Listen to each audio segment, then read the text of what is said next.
afternoon, everyone. Can you all hear me okay, or do you want me to yell? Okay, my name is Tom Scott. I'm part of the University of Saskatchewan, and I did my undergrad there many, many years ago, and then moved away for a number of years and came back in 2010 as a research chair in feed processing. Most of my experience in that time had been measuring feed value for poultry and working in the poultry industry. This is our new feed research facility. It was actually an original feed mill, and in the last few years we added this component on here with 5 floors of different feed processing equipment. And some of that does relate to mycotoxins later on, but this just opened up a few weeks ago.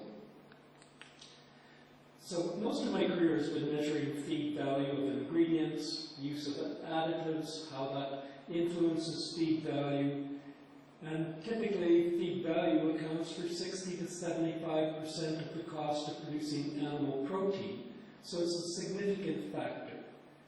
And our animals industry are very important in converting low-quality material into high-quality animal protein.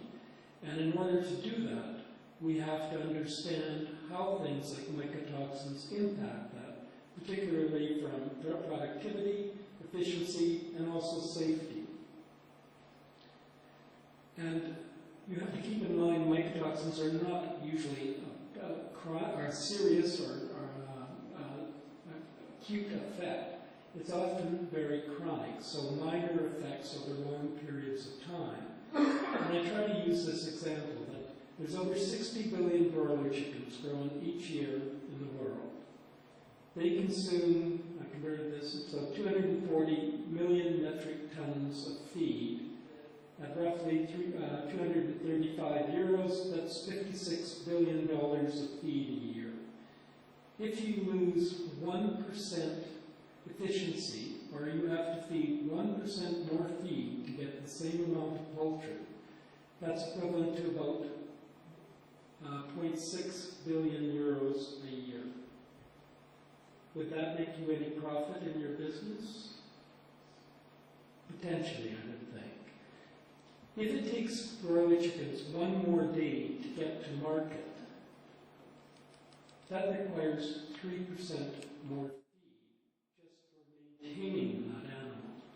So there's some serious consequences of chronic losses of feed production.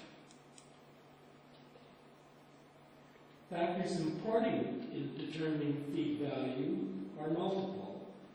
It's usually about increasing performance, getting more animal growth on less feed, so increasing efficiency. But I've added that to do that consistently because of those things, like taking more days to get animals to market. That's a huge factor in the industry that we don't take account of, and I've never found good values of what that actually costs the industry. Feed is very important in both health. Leon talked about the impact on vaccine response as one of them, but strictly just chronic health effects. The well-being, there's been demonstrations of mycotoxins change fearfulness in animals, make them more fearful, so it can cause more welfare concerns. Certainly the behavior of the animal, in this case refusal of food, that's a huge behavioral response that we have to fight the animals all the time over. Can it impact food quality? And I'm talking there about meat type, amount of fat, potentially other things like fortified ingredients, and safety there, microbial, free from contaminants. Big impact on environmental sustainability. The way that we can improve our industry's sustainability is to improve its efficiency. Get the animals to use that feed more efficiently and excrete less nutrients. And that has a big impact on life cycle analysis. After working in Europe for 4 years, I'm much more cognizant of regulatory compliance and also now dealing with the Canadian regulatory system. It's an added cost of the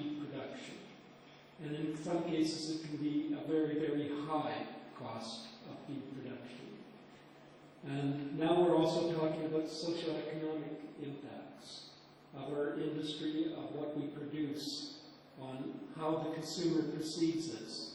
And all of those are costs in animal protein production that we have to be cognizant about.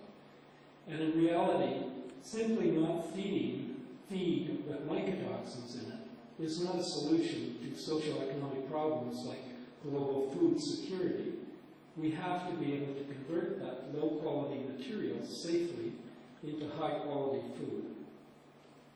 So many things to balance, and I think we have to keep all of these things in mind whenever we read a paper or whenever someone tries to sell us a product or things like that. A lot of these things have to be balanced. So molds, mycotoxins, Leon stole my thunder there, but they're everywhere. Everywhere we consume, and typically it's always been any production problem that you did have was either there's mycotoxins either came in the feed or occurred during the storage of that feed, or it was an adenovirus that you possibly couldn't measure. But it was not the feed. Remember, feed is always, always, always blamed first. This is a great summary Botanic in 2002 of the sources of mycotoxins. So you have sources of mycotoxins coming pre-harvest. Those are the ones that form during cereal production, and then other ones that come after production. And they all add to the types of mycotoxins and the concentration of mycotoxins. If there's a low concentration, it can go directly into animal production, and you more or less, probably, hopefully, should see no health or performance problems, provided that you know that it is a low concentration of specific mycotoxins. If it has a high concentration, you have a couple of choices. You can clean it, sort it, and reduce some of that mycotoxins. Or you can potentially feed it to other species that have more tolerance of those mycotoxins. Or in Europe, you can simply refuse to feed those contaminated materials. Then there's also the potential, if you're going to choose to feed levels that have high mycotoxins or mycotoxins, how can you potentially make them safer? So is detoxification pre-feeding with chemical, physical, or biological exposure of the feed or feed ingredients? We'll talk about some of those things. Or during digestion, can you add things that reduce the effect of mycotoxins, such as absorbents, probiotics, enzymes have all been suggested. So there's a number of avenues of what you can choose to do. The key information is that there's critical levels of key mycotoxins. We learned this week that this has been more and more of a concern, but these are the ones that most of the mycotoxin chemists will tell you is the most prevalent and the most likely to cause a problem. Synergism and additives. Synergism meaning when there's a combination of two or more, that it's a greater effect. And additive means that they're just an equal effect. And there can be even antagonism, where you could actually reduce one mycotoxin, might reduce the effect of another mycotoxin and lower the total effect. They're also identifying, to scare us further, that there's mass mycotoxins are being produced by the plant during acylation.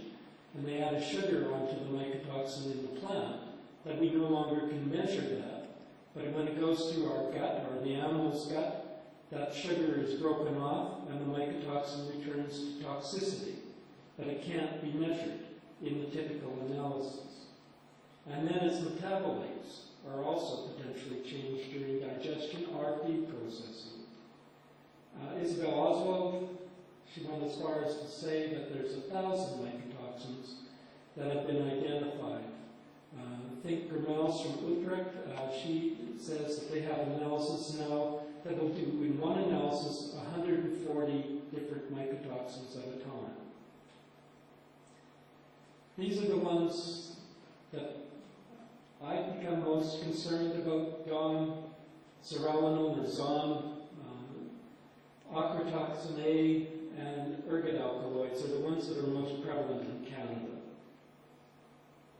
FAO, Food and Agriculture Organization, estimate that 20 to 40% of the food is wasted. They estimate 25% of our food is contaminated with mycotoxins of some level. So 25% of all cereals. That's 500 million metric tons of grain a year.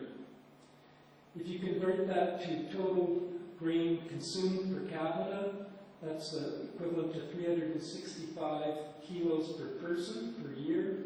That's equivalent of 1.4 billion people could be fed grain and safely. 20 to 40% feed wastage means all the energy and fuel that went into that lot is wasted as well. The land base is wasted. The water used for that is wasted.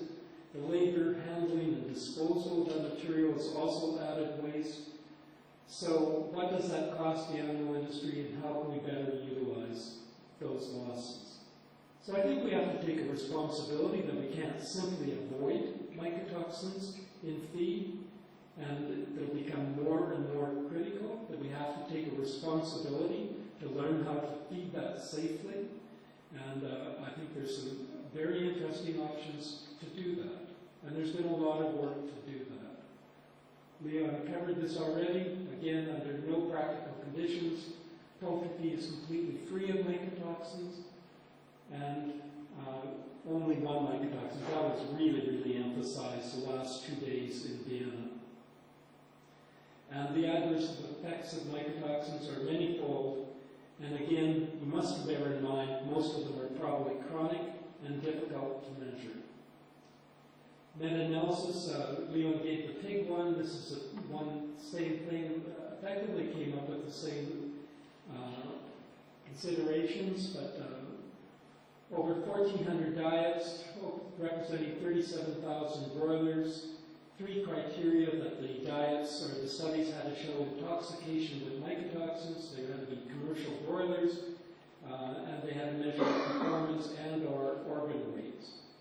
And the variables were challenge period and mycotoxin, type of concentration, age, body weight, and sex. And in total, there was 1,400 different parameters measured across all the studies, and there were 189 different variables. Younger birds, more affected, mycotoxin presence, decreased feed intake on average by 12%. So again, we talked about a 1% feed reduction causing potentially 1% less feed conversion, or 3% less feed conversion. Body weight, 14%, ochratoxin, aflatoxins more severe.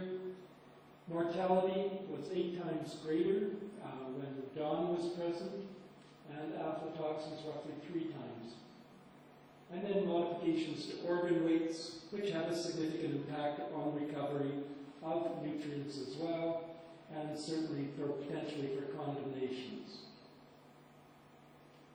And certainly if there's a 9% reduction in lung capacity due to damage or changes in lungs, that's a significant ability of that animal to have oxidative stress and also higher production. You have to remember that the broiler chicken is one of the fastest growing animals on the face of the planet. It goes from 40 grams to 2,400 grams in 30 days. So that's a 60-fold increase in body weight. If a human baby grew that quickly, they would weigh 180 kilos at the end of the month. So they have to eat enough food, digest it, absorb it, and convert it into muscle at a huge rate. A very, very small difference in that is catastrophic over 60 billion birds. The meta-analysis on broilers again, mycotoxin type, magnitude of toxicity varied with mycotoxin source, the concentration, and young birds again significantly impacted compared to older birds. Nutritional factors that were important, aflatoxin negative effects lowering birds consuming were birds consuming higher protein diets, higher methionine, and this may relate to higher levels of methionine and cysteine being available to replenish or act in oxidative stress control of glutathione. So just again, I recommend going to the paper, but aflatoxins decreased weight gain, ochratoxins decreased weight gain, DON reduced weight gain, T2 toxin reduced weight gain. That means longer days to market, more maintenance, poorer feed conversion.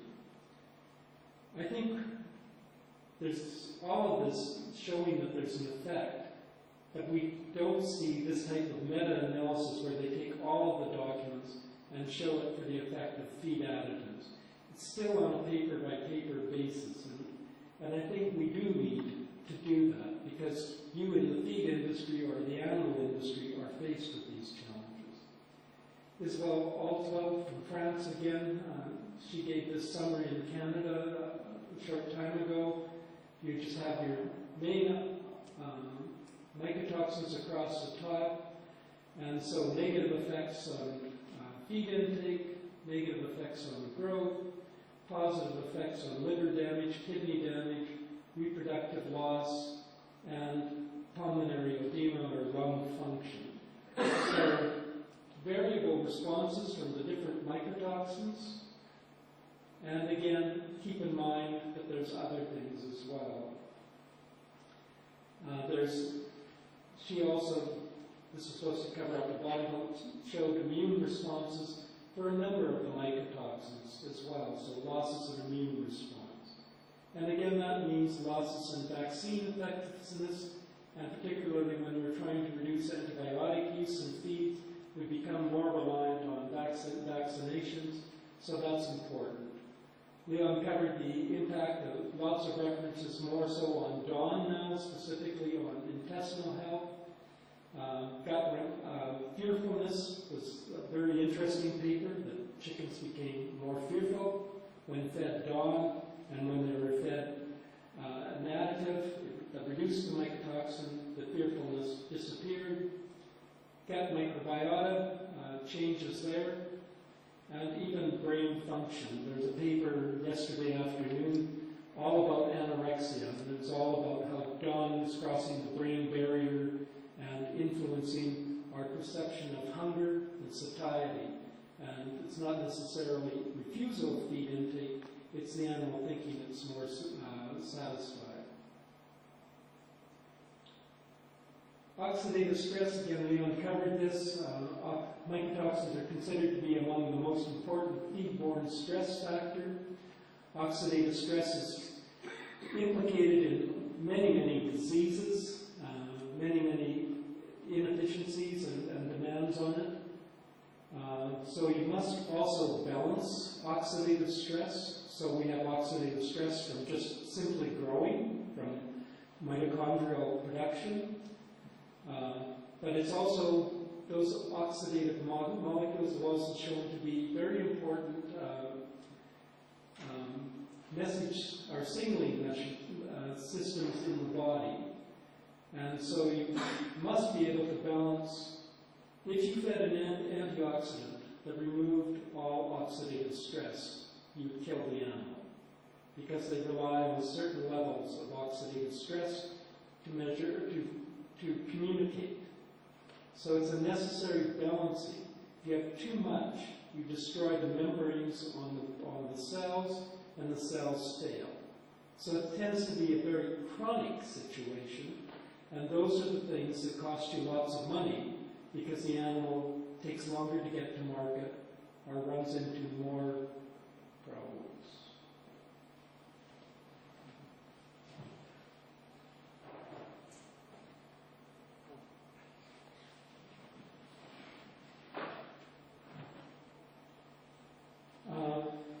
And some antioxidants can also be pro-oxidants. So that means a pro-oxidant means it can have, you could feed vitamin E as an antioxidant. But in some cases, if you feed too much vitamin E, you may cause oxidation. So you have to balance that. And so cell signaling relies on free radicals, sorry.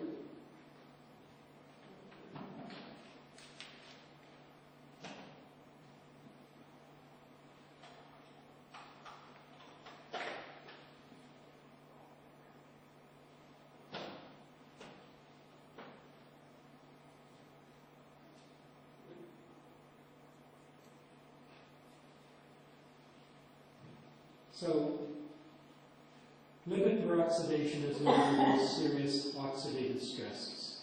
So that's simply having hydrogen peroxide produced in your cells and causing cell damage. So do mycotoxins stimulate that, or do they make the tissue more susceptible to the compromised antioxidant system that balances that production of rapid oxidative species, or both? There's a lot of questions and there's a lot of attention being drawn to those areas in the literature.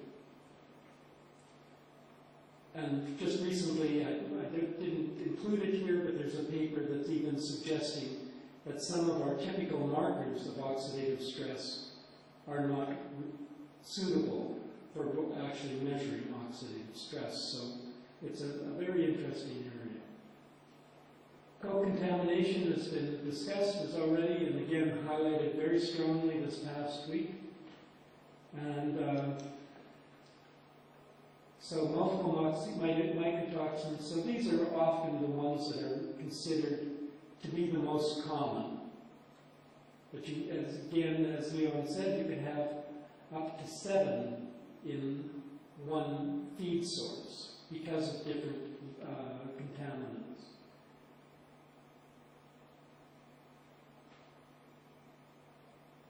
Safe permissible levels of mycotoxins, we all try to perceive that. And again, what is a safe level? And again, typically there are probably no safe levels. If you have poor management, poor feed, the animal's under more stress. If the animal's under heat stress, they're more susceptible to any level. The impact of levels may be different between farms, and again, Leon covered that as well. And that's typically about farm-to-farm variability. And you see that. That's a huge factor. Again, referring to days to market, to get chickens to market. There's always farms that have much poorer delivery of birds, whereas other farms do it consistently. And that's because they monitor the results and they watch their animals. Again, the question, can contaminated grain source be fed safely to other animals? And certainly we try to avoid pigs, any mycotoxins in pigs as much as possible, but can we take advantage of that in other animals and feed those animals without losses? And what will be the economic impact of a given level of contamination? Again, that's because you measured it, but you haven't measured necessarily all the other mycotoxins. So it comes back to that chicken and egg thing. So we talked a little bit about control of adverse effects of mycotoxins. I found this review as it's part of a social economic review, and this is their statement. And I thought it was a very powerful statement about what the grain geneticists and agronomist people are doing. So for all the medical literature about toxic effects of mycotoxins of humans and animals, for all the knowledge about chemistry and modes of action, for all the costs to the world and all the tea in China. I don't know if that's relevant in Europe, but that's a fairly common expression in North America. Reliable solutions are still few and far between. As plant pathologists, this problem is still on our plate after almost 30 years of research. Economically effective solutions are those that are agricultural technology-based and exclude the fungi from the host and or block the production of mycotoxins in the host substrates. So there's still many challenges. The cereal geneticist yesterday said that they have cultivars of wheat that are completely resistant to fusarium. So why don't they grow? And I did ask that question. And it's simply because there's three priorities for farmers: yield, yield, yield. So the new resistant cultivars do not have yield. But when you lose potentially 20% of your material because of downgrading due to fusarium, I don't know how that's necessarily sustainable. So, in Canada this year we've had an extremely bad year of mycotoxin, fusarium infections, and also ergot infections. The estimate is that 2 million metric tons of wheat in Durham have been graded salvage, which means it's not legally saleable. So there's many, many questions about what to do with this. So some very serious challenges. This is some technology that we're evaluating at the University of Saskatchewan. It's from Sweden. It uses NIR, or near-infrared transmission, to measure individual kernels of wheat, durum, and barley. It can measure each seed for 8 different spectra, 8 to 10 spectra, and it can do roughly 30,000 seeds a second. So that's equivalent to about 3 metric tons an hour. And it established, first of all, establishes the variability of crude protein in the wheat sample it's doing, or barley sample. And there's been demonstrations that in 1 head of wheat you can have individual kernels that differ by 6% crude protein. Mostly that's because of growing, or potentially because of specific fusarium damage to those individual kernels that stop protein production. And then you can define which, you can take the natural variability and deliver 3 different fractions. The economics of scale is estimated to cost about €7 a ton to sort this material. So we did 3 sources of wheat. We've done many more since that. Dawn was measured in parts per million in the unsorted grain. We took the 20% lowest crude protein out and let 80% crude protein out, and potentially even more, which means that potentially if we feed that low protein wheat, we're going to feed much higher levels of dawn. And on December 10th, we're talking about some more material we just sorted the last 2 weeks, and in this case we had up to 30% dawn, or fusarium damaged kernels in some of our wheat samples, so extreme sampling. So these are 3 different wheats: Canadian red spring, Canadian soft white winter spring, or winter wheat, and Durham wheat. And they had different levels of fusarium damaged kernels, which relates to dawn levels. This is actually dawn levels that were in those samples. When we took the 20% lowest crude protein samples out, the dawn levels went up markedly, and the remaining 80% of those samples had much lower levels. So it looks like a potentially viable way of improving food security and food safety. We took salvage grain in some cases and recovered 80% as number 1. So in Durham this year, that's $500 a ton for Durham right now. So if it's salvage, it means it has no value, and if you could recover 80% of that, you could still make $400 a ton.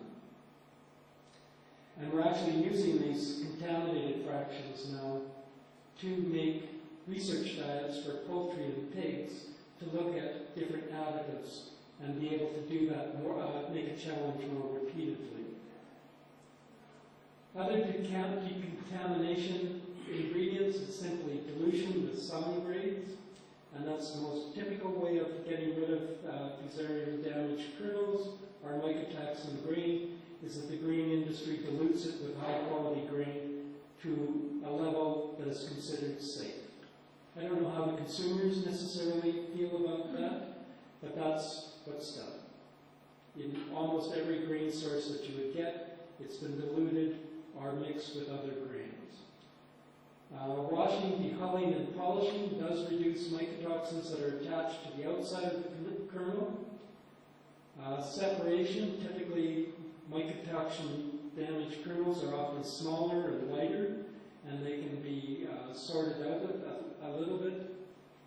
Heat treatment is not very effective. They showed this week that baking would reduce mycotoxins in wheat, in bread, by 15%, but it measured 15% less gone, but it did not measure all the metabolites that were potentially formed. Density segregation, flotation, but what are you going to do with wet wheat? You're going to have to dry it, so not necessarily a good solution.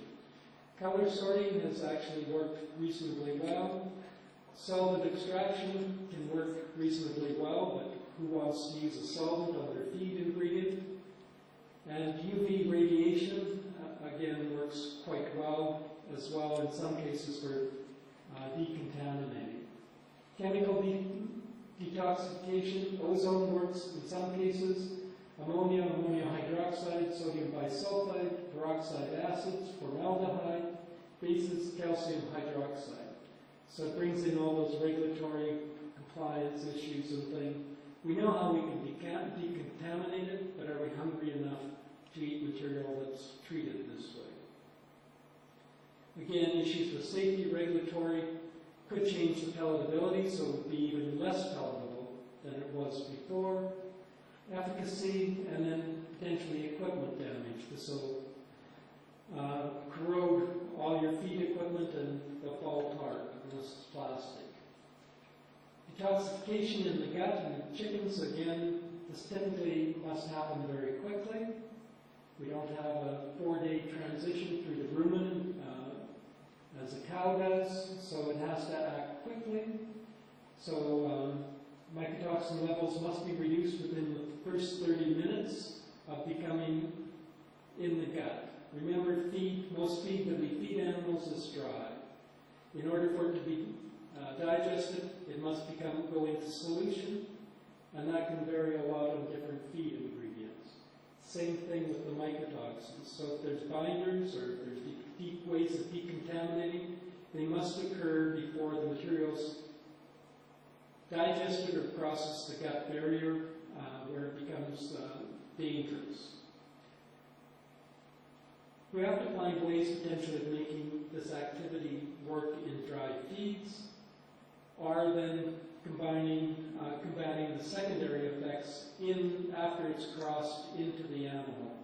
So if it's been absorbed, how do we reduce the toxicity? So in absorbents or binders, factors to be considered, the range of mycotoxins, again, we're faced with more than one mycotoxin, should be at a low inclusion rate to reduce cost.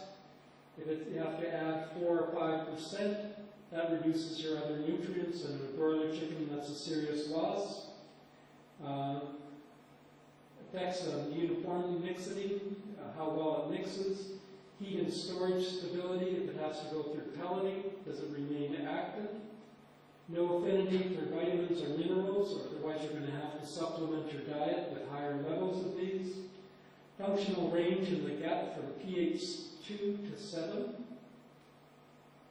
Biodegradability after excretion, if there's any toxicity in the environment after. Safe for animals and humans to consume or even touch or breathe. Palatability, if it reduces palatability or if it stimulates palatability. Good factors in it. No potential for other sources of contaminants, such as dioxins, those types of things. In some levels, there's possibilities of that. I found this is an interesting quote, and I'll have to that sausages, political agreements, and absorbent in vitro tests, you should not ask how they're made. So it's just a reality. And this is a big discussion in the last 2 days about in vitro assessment. In vitro is a legal assessment of binding capacity. And the question was asked repeatedly and repeatedly, how does this relate to the animal, to in vivo? And still not good. It's getting better because we're a very, very complex digestive system, an absorption system. And as Leon emphasized, that the gut is there as a barrier. We have to understand those things much better. We need in vitro to do large-scale screening, but if it doesn't impact what actually happens in the animal, the reality is not there. So just remember that when you eat sausages the next time as well. Absorbents, mineral clays, many produced.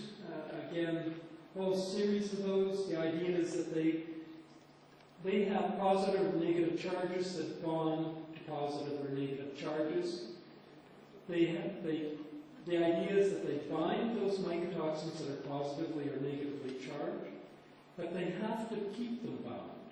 They do not release them lower in the gut, where they still could be potentially a problem. So these things can work extremely well in vitro. But in vivo, you've got gut microbes, you've got your digestive enzymes, you've got all of those factors. So it's a very interesting area.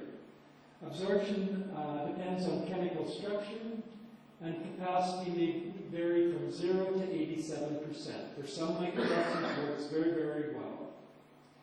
Most effective for aflatoxins, and according to Think Vermels from the Netherlands, little efficacy for DON, zearalenone, T2, aquatoxin, I can't even pronounce that, and fescutoxin.